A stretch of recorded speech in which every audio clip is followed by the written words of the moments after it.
Saúdo a todos com a paz do Senhor Jesus. Estamos de volta aqui em nosso canal com um novo vídeo.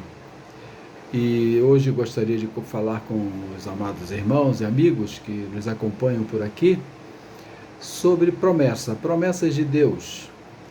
Há quem diga que quando Deus faz para alguma pessoa algum tipo de promessa, esta pessoa tem a garantia de que as promessas de Deus se cumprirão em suas vidas, independente de circunstância e situação. Mas nós sabemos à luz das Escrituras que não é bem assim. Todas as promessas de Deus, elas sempre foram condicionadas à obediência, à santidade, ao temor do Senhor, à prática dos mandamentos de Deus pela pessoa a qual a promessa foi dirigida. Nós temos muitos exemplos bíblicos, mas hoje eu vou me ater somente a um exemplo que se trata de um sumo sacerdote que Deus havia prometido para ele e para a sua família que eles seriam muito abençoados por Deus e o seu trabalho na presença de Deus seria sempre reconhecido e aceito pelo Senhor. Nós vemos aqui no livro do profeta Samuel, no capítulo 2, quando então o Senhor Deus fala no versículo 30. Já vou direto aqui ao ponto do Senhor falando, sobre a casa do sumo sacerdote Eli. Portanto, diz o Senhor Deus de Israel, na verdade, tinha dito eu que a tua casa e a casa de teu pai andariam diante de mim perpetuamente. Porém, agora diz o Senhor, longe de mim tal coisa, porque aos que me honram, honrarei, porém, os que me desprezam serão envilecidos. Então estamos aqui diante de um problema muito grave, que Deus está aqui, então, mudando os seus planos em relação a uma promessa que ele havia feito para o sumo sacerdote Eli e para a sua casa. É sempre bom entender quando a Bíblia diz que Deus não é homem para que minta, nem filho do homem para que se arrependa, e em outras partes diz que Deus arrependeu-se de haver feito o homem, e em outras partes diz que Deus também arrependeu-se de outras coisas que havia falado em fazer, realizar com o seu povo. Mas é bom entender que quando a Bíblia fala do arrependimento de Deus, não está dizendo que Deus cometeu algum erro e por isso então veio a arrepender-se. É diferente. Quando trata do arrependimento de Deus, a Bíblia se refere em que Deus está fazendo mudança em seus planos em relação a alguma pessoa. É diferente. É nisso que se trata o arrependimento de Deus que a Bíblia se refere. Porque Deus não é homem para errar, não é homem para pecar. Então, ele não é passível de se arrepender porque ele não peca, ele não erra. Nós, homens, seres humanos, cometemos erros, pecados e somos sim passíveis de nos arrepender e não voltar a cometer os nossos erros, os nossos pecados. Muito bem, então entendendo agora essa parte, voltamos aqui ao que concerne a família do sumo sacerdote Eli, que tinha 2 filhos, chamados Ofni e Finéias. Os 2 eram sacerdotes que serviam a Deus no templo, porém, a Bíblia diz, no capítulo 2, que eles eram homens levianos, dissolutos, corruptos. E no versículo 12 diz que eles eram filhos de Belial. Muito grave, para 2 filhos de um sumo sacerdote e que exerciam o sacerdócio diante do povo de Deus e no templo do Senhor. Muito grave essa situação. Muito bem, continuamos aqui. Então Deus aprova ao Senhor fazer uma ruptura entre a casa de Eli e o seu relacionamento com ele, com a casa de Eli. E como se deu essa ruptura? Deus então já começa a preparar o menino Samuel, né, para esta grande realização de Deus na história do seu povo. E o menino Samuel, que fora levado por sua mãe Ana, ainda muito tenro, né, logo após ter sido desmamado, as mulheres hebreias desmamavam os seus bebês na faixa etária entre os 3 a 4 anos de idade.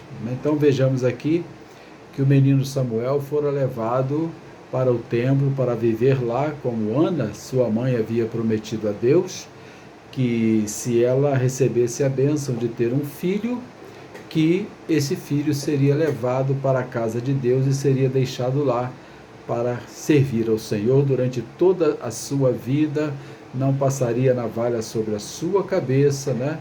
Ele teria todo o procedimento, toda uma estrutura de vida de um nazireu, né? Bem dizendo assim. Então, o menino Samuel foi levado por sua mãe para a casa de Deus e lá ficou. Então, segundo os historiadores, quando o menino Samuel tinha seus 12 anos de idade, ele então ouviu uma voz chamando pela madrugada, e ele correndo, pensando que fosse o sacerdote Eli, foram até onde estava o sacerdote Eli e perguntando por que me chamou. E aconteceu isso durante algumas vezes. E o sumo sacerdote, na última vez, então entendeu que alguém chamava pelo menino e disse: olha, quando te chamar da próxima vez, diga: eis-me aqui, fala que o teu servo ouve. E assim aconteceu. Então, o Senhor, se dirigindo ali ao menino Samuel, disse que iria fazer na casa de Israel, no reino de Israel, uma coisa muito grande, né? Uma coisa inédita, uma coisa que até então nunca houvera acontecido. E o Senhor diz para o menino Samuel: eis que eu vou fazer uma coisa em Israel, a qual todo o que ouvir lhe tinirão ambas as orelhas. Naquele mesmo dia suscitarei contra Eli, o sumo sacerdote, tudo quanto tenho falado contra a sua casa, começá-lo-ei e acabá-lo-ei. Porque já eu lhe fiz saber que julgarei a sua casa para sempre, pela iniquidade que ele bem conhecia, porque, fazendo-se os seus filhos execráveis, não os repreendeu. Portanto, jurei à casa de Eli que nunca, jamais será expiada a iniquidade da casa de Eli com sacrifício, nem com oferta de manjares. Lidar com Deus é coisa muito séria, não é mesmo? E, infelizmente, há muitos que brincam com este relacionamento homem e Deus. Não tem noção, né, da gravidade desse relacionamento, porque a presença de Deus, um Deus santo, vivo, todo-poderoso, ela tanto pode ser benéfica, abençoadora para a vida de uma pessoa, quanto pode ser destrutiva para a vida de uma pessoa. Porque Deus é justo, Ele não deixa de cumprir com a sua palavra, Ele é fiel, né? Então vejamos aqui que as bênçãos de Deus, elas são prometidas a uma pessoa, mas elas são condicionadas à obediência, à prática dos mandamentos, a uma vida de santidade, uma vida de temor a Deus, perante Deus e perante toda a sociedade, para que o nome do Senhor seja honrado e glorificado por todos mediante o testemunho dos servos de Deus. Seguindo aqui, então, nós vemos agora o menino Samuel já recebendo de Deus uma missão, um trabalho importantíssimo para fazer. E aqui no capítulo 3 do livro de 1 Samuel, seguindo aqui no versículo 19, diz assim: E crescia Samuel, e o Senhor era com ele, e nenhuma de todas as suas palavras deixou cair em terra. Olha só que coisa importante aqui. Deus começando a falar com Samuel para instruir o seu povo e orientar o seu povo, e o povo então passou a ter uma confiança em tudo que Samuel falava. O povo acreditou que Samuel recebia de Deus para transmitir para ele, por causa da sua vida exemplar, o seu zelo, o seu cuidado, o seu temor de Deus e a sua vida regrada em santidade. Então nós vemos aqui que a palavra de Samuel, ela era bem recebida pelo povo de Deus, entendendo que Deus falava através do menino Samuel, do jovem Samuel. Bem, ainda nesse contexto, seguimos aqui no capítulo 4, no versículo 1, que diz assim: E veio a palavra de Samuel a todo o Israel. E Israel saiu ao encontro, à peleja aos filisteus, e se acampou junto a Ebenezer, e os filisteus se acamparam junto a Afecá, e os filisteus se dispuseram em ordem de batalha para sair de encontro a Israel. E estendendo-se a peleja, Israel foi ferido diante dos filisteus, porque feriram na batalha, no campo, uns 4.000 homens. Mas a palavra de Samuel não era bem aceita, o povo não entendia que Samuel recebia de Deus para transmitir para ele, e o povo foi para a guerra confiando na palavra de Samuel, como está no versículo 1 do capítulo 4. Veio a palavra de Samuel a todo o povo, a todo Israel, e eles, confiando na palavra de Samuel, foram para a guerra contra os seus inimigos, certos de que venceriam a guerra. Vejamos aqui o que Deus está fazendo, o que ele disse lá atrás que iria fazer, como eu acabei de mencionar agora há pouco, dizendo que em um só dia, ele suscitaria todo o mal que havia falado contra a casa de Eli. Muito bem, então sigamos aqui. Os israelitas perderam a guerra e voltaram então ao seu arraial, no versículo 3, e disseram os anciãos de Israel: Por que nos feriu o Senhor hoje diante dos filisteus? Tragamos de Siló a arca do concerto do Senhor, e venha no meio de nós, para que nos livre da mão de nossos inimigos. Olha, aqui estamos diante de uma outra situação muito complicada. A arca de Deus, ela havia sido usada pelo povo de Israel ali na travessia do Jordão, com os sacerdotes ali, colocando os pés à água primeiro ali, e o Jordão se abriu, e depois quando então os sacerdotes com a arca ali, segundo as ordens de Josué, na derrubada dos muros de Jericó.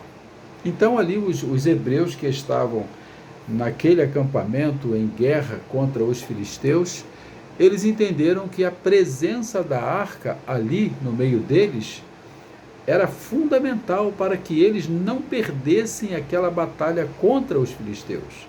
E eles então pediram para que trouxessem a arca de Deus para o meio do arraial. E vejamos então o que aconteceu. No verso 4, enviou, pois, o povo a Siló e trouxeram de lá a arca do concerto do Senhor dos Exércitos, que habita entre os querubins.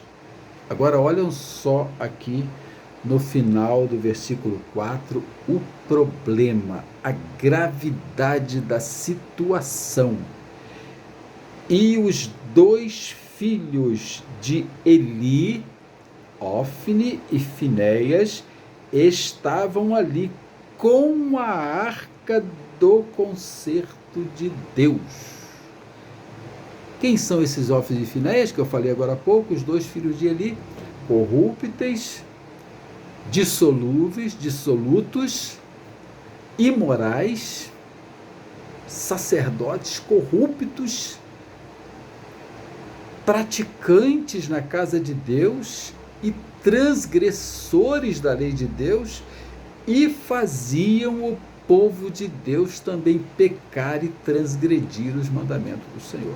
Olha a gravidade. E estes dois homens que vieram trazendo a arca, porque eles eram os sacerdotes. Olha só o problema. Então, quando eles chegam ao arraial com a arca, o que aconteceu? No verso 5, sucedeu que, vindo a arca do concerto do Senhor ao arraial, todo Israel jubilou com grande júbilo, até que a terra estremeceu. Olha só.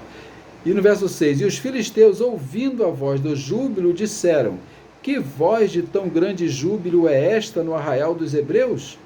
Então souberam que a arca do Senhor era vinda ao arraial, pelo que os filisteus se atemorizaram, porque diziam: Deus veio ao arraial. E diziam mais: ai de nós, que tal nunca sucedeu antes. Temos aqui uma outra situação muito interessante. A arca de Deus chega ao arraial do povo de Deus, e o povo de Deus então expressa uma alegria, uma felicidade, um prazer, uma certeza de vitória, uma garantia da presença de Deus ali no meio deles. Agora que venham os filisteus, porque nós estamos de posse da arca de Deus e não tem para ninguém, nós vamos vencer essa guerra. Mas eles não entenderam a situação. Deus estava no controle de toda essa situação. Havia uma palavra de Deus proferida pela boca de Samuel para que o povo de Deus fosse para a guerra. Mas não houve a palavra de Deus na boca de Samuel dizendo que eles venceriam a guerra. É diferente. Eles foram ordenados a ir para a guerra, mas Deus não disse que eles venceriam a guerra. Eles acreditaram que a presença da arca de Deus no meio deles seria suficiente para que eles vencessem o seu inimigo. Mas há um detalhe muito interessante aqui agora que eu vou deixar para vocês. Ali estava a arca de Deus, mas ali não estava a presença de Deus. É muito interessante. A arca ali para o povo serviu como um símbolo da presença de Deus. Um símbolo não é real, é uma simbologia, é uma figura.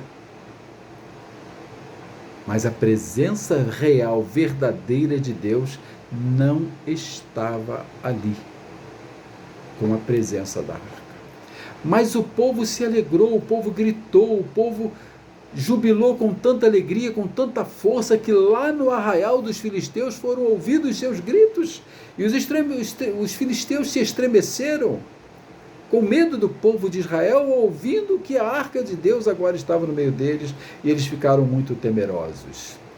Mas Deus usou alguém lá no meio dos filisteus, no meio dos filisteus, que disse assim, no verso 9, esforçai-vos e sede homens, ó filisteus, para que porventura não venhais a servir aos hebreus como eles serviram a vós, sede, pois, homens e pelejai. Deus usou o filisteu? Usou o filisteu, porque Deus estava no controle. daquela situação. Qual era o controle de Deus para fazer o quê?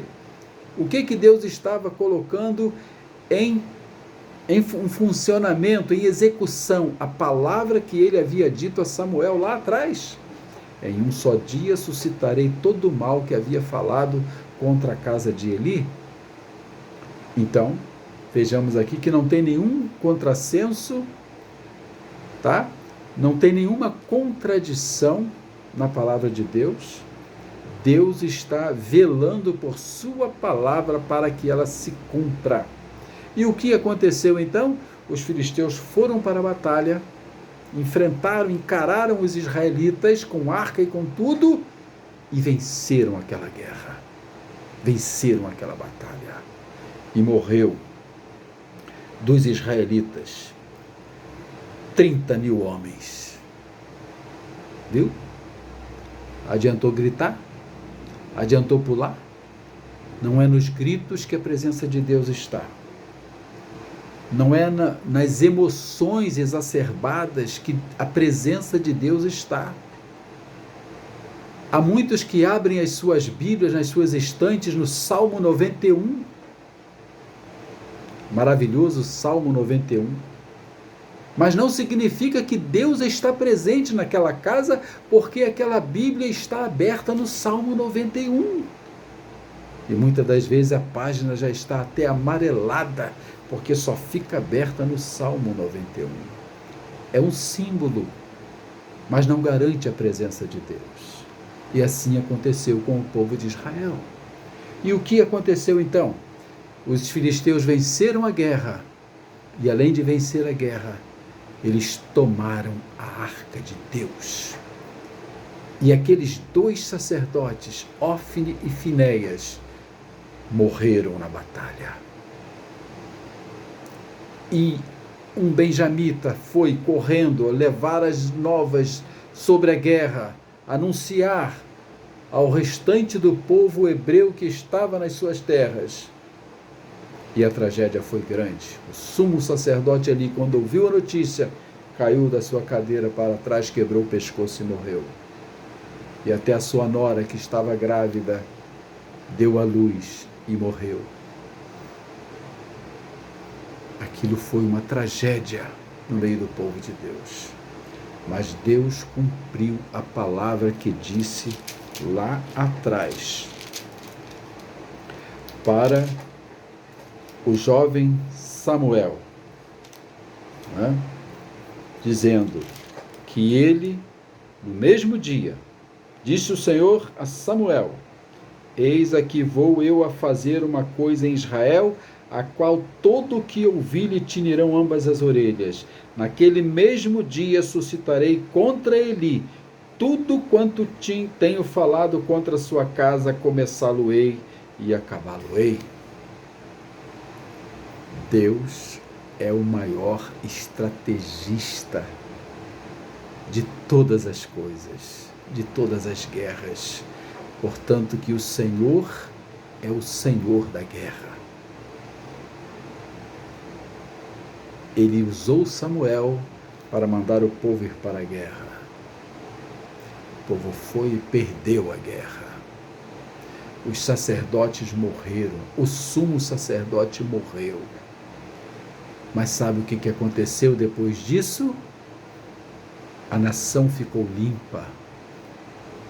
Deus limpou o seu templo que estava sujo, contaminado pelos pecados imorais, gravíssimos dos filhos de Eli, com o respaldo do sumo sacerdote Eli. Ele não tinha autoridade para corrigir os seus filhos. Ele não tinha pulso para administrar a casa de Deus. E isto trouxe para a sua vida e a vida da sua família uma grande tragédia. E como eu disse no começo, Deus anteriormente havia prometido que a Eli e a sua casa seriam grandemente abençoados por ele. E a sua geração seria firmada no ministério. Mas Deus mudou o seu plano em relação a Eli e aos seus filhos. E Deus também hoje, Ele continua o mesmo. Quantas promessas Deus tem feito para tantas pessoas, mas tenha toda a certeza, todas as promessas que Deus faz, elas são condicionadas à obediência da pessoa. Deus valoriza a obediência. Deus prima pela santidade. Deus exige perfeição do seu povo. Isso é bíblico. Deus se dirigiu a Abraão e disse: Abraão, Abraão, eu sou o Deus Todo-Poderoso. Anda em minha presença e seja perfeito. Se você tem uma promessa de Deus para a sua vida e quer que ela se cumpra, seja perfeito. Entra pelo caminho da obediência. Despreze o mundo. Consagre-se para Deus. Dedique sua vida, seu tempo, sua alma, seu coração para Deus. Deixa Ele realmente fazer na sua vida a sua real vontade. E aí você verá o cumprimento de todas as promessas de Deus na sua vida. Que Deus nos abençoe, em nome do Senhor Jesus.